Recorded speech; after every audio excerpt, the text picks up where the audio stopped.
La reine vivait dans un magnifique château. Elle avait une fille dont elle rêvait. L'enfant avait les cheveux noirs et la peau blanche. Par conséquent, ils l'ont appelée Blanche-Neige. La reine est morte peu de temps après.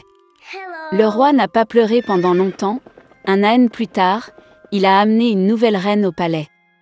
Elle était belle, mais en colère. La femme a apporté un miroir magique avec elle. Chaque jour, elle admirait son reflet en lui et lui posait la même question. Qui est la plus belle du monde? Le miroir n'a toujours dit que la vérité. Par conséquent, il a honnêtement loué la beauté de la reine et la femme rayonnait de bonheur. Blanche-Neige grandissait et chaque année sa beauté s'épanouissait de plus en plus. Et maintenant, une fois de plus, s'adressant au miroir, la reine a entendu en réponse qu'elle n'était plus la plus belle du monde, mais Blanche-Neige. La reine n'allait pas endurer cela dans son propre palais.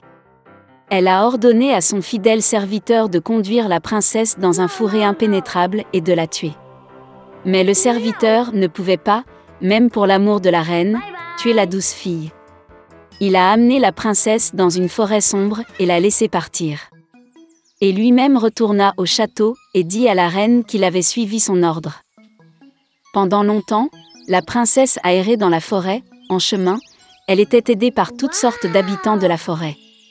Blanche-Neige était très gentille avec eux et ils sont donc devenus de bons amis.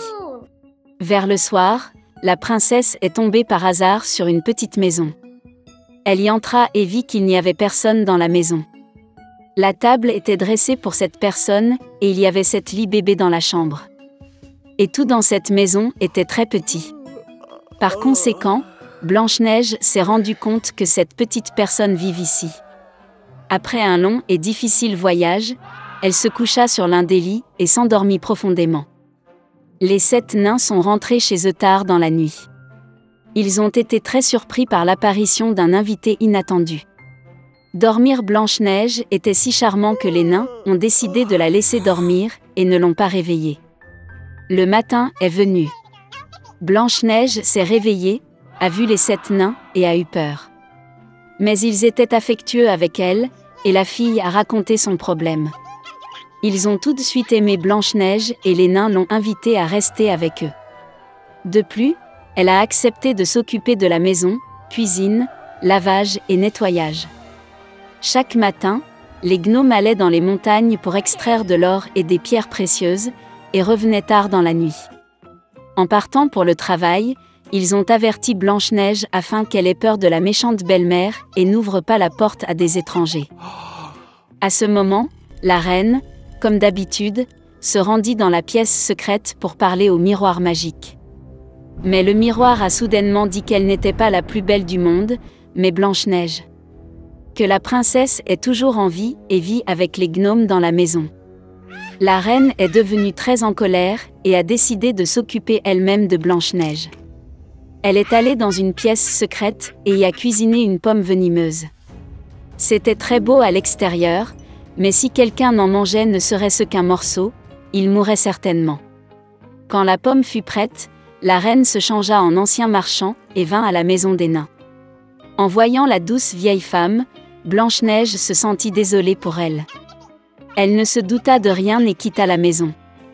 La vieille femme a offert à la fille une pomme mûre et a dit que si elle mange cette pomme, elle restera jeune et belle pour toujours. Blanche-Neige l'a crut, et dès qu'elle mordit la pomme, elle tomba morte et cessa de respirer. La reine satisfaite se rendit au palais. Dans la soirée, les nains sont revenus du travail et ont vu Blanche-Neige gisant sur le sol. Elle ne respirait pas. Ils ont sangloté si fort et ont déploré que leurs cris aient été entendus par le beau prince, qui chassait dans la forêt voisine. Il est devenu intéressant pour lui quel genre de hurlement s'est produit qui a effrayé tous les animaux. Et quand le prince a trouvé la maison des nains, il a vu Blanche-Neige. Elle était si belle que le jeune prince est immédiatement tombé amoureux d'elle. Il a persuadé les nains de l'emmener avec lui au château, car il y a des médecins qui peuvent guérir Blanche-Neige. Les nains l'ont permis. Puis le prince ordonna à ses serviteurs de porter la princesse sur leurs épaules. Et quand ils la portaient, il arriva que les serviteurs trébuchaient sur un buisson, et de la commotion cérébrale, un morceau de pomme empoisonnée est tombé de la bouche de Blanche-Neige, et elle s'est réveillée. En voyant le jeune prince, la fille est également tombée amoureuse de lui, et a accepté de l'épouser. Ils ont également invité leur méchante belle-mère au mariage. De colère Q. Il était une fois un vieil homme et une vieille femme dans une petite maison à l'orée de la forêt. Tout dans leur vie se disputait, une seule chose manquait, le vieil homme et la vieille femme n'avaient pas d'enfants. Une fois, le vieil homme a demandé de faire cuire un pain d'épices en forme de petit homme. La vieille femme a regardé dans la grange, et il n'y avait presque plus de farine. Elle a pris un bol, l'a frotté le long de la boîte, l'a brossé le long du fond, et une poignée de 2 poignées environ a été recueillie. La vieille femme pétrit la pâte sur de la crème sûre, et quand elle roula le pain d'épices sur la table, elle le prit et le fit en forme de petit homme, avec des bras, des jambes, avec une tête. Et mettez-le au four. Au bout d'un moment, la vieille femme vint voir si le pain d'épices était cuit, le prit et le mit sur la fenêtre pour qu'il refroidisse. L'homme en pain d'épices s'est refroidi, s'est allongé, s'est couché, mais s'est soudainement levé, et a couru aussi vite que possible hors de la maison, de la fenêtre au banc, du banc au sol, à travers le sol et aux portes, a sauté par-dessus le seuil du porche à la cour, de la cour à la porte, de plus en plus loin. La vieille femme appela son mari, et ils se précipitèrent tous les deux après lui. Mais ce n'est pas si facile d'attraper le bonhomme en pain d'épices.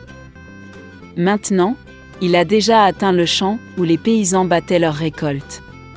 Passant en courant, le bonhomme en pain d'épices leur a crié qu'il avait déjà fui la vieille et le vieil homme, et qu'il les fuirait facilement aussi. Les paysans l'ont entendu et ont couru après lui.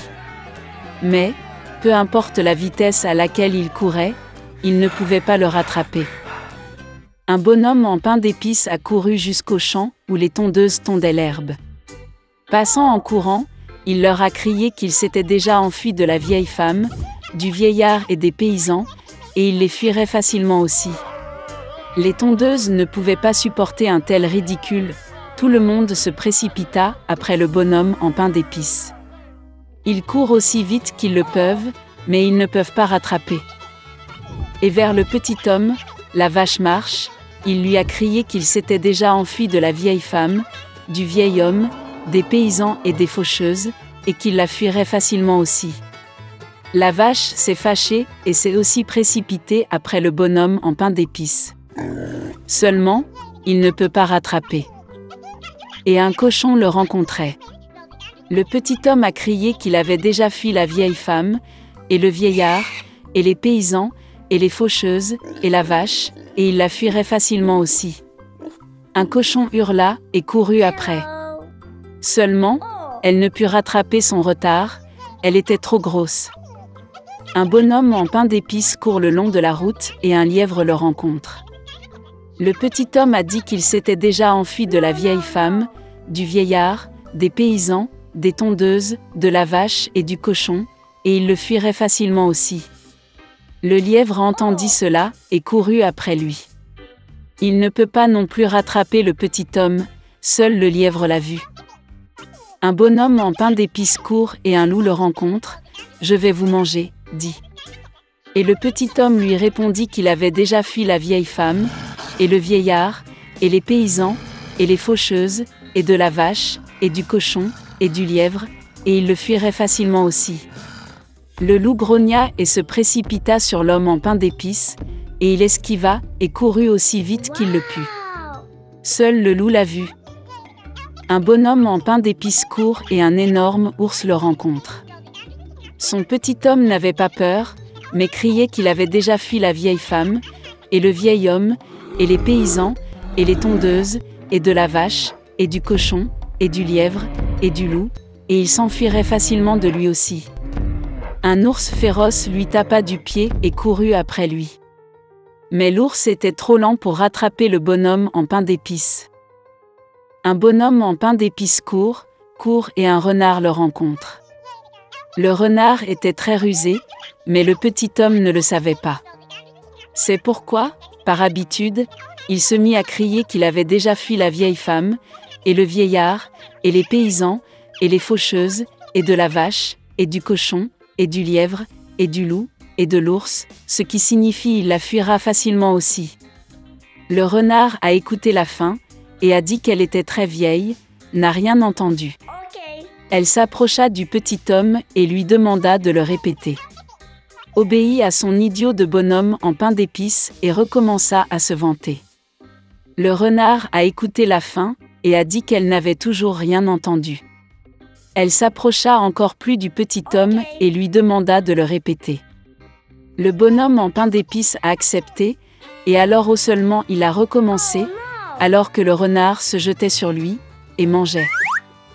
Et le bonhomme en pain d'épices ne se vantait plus.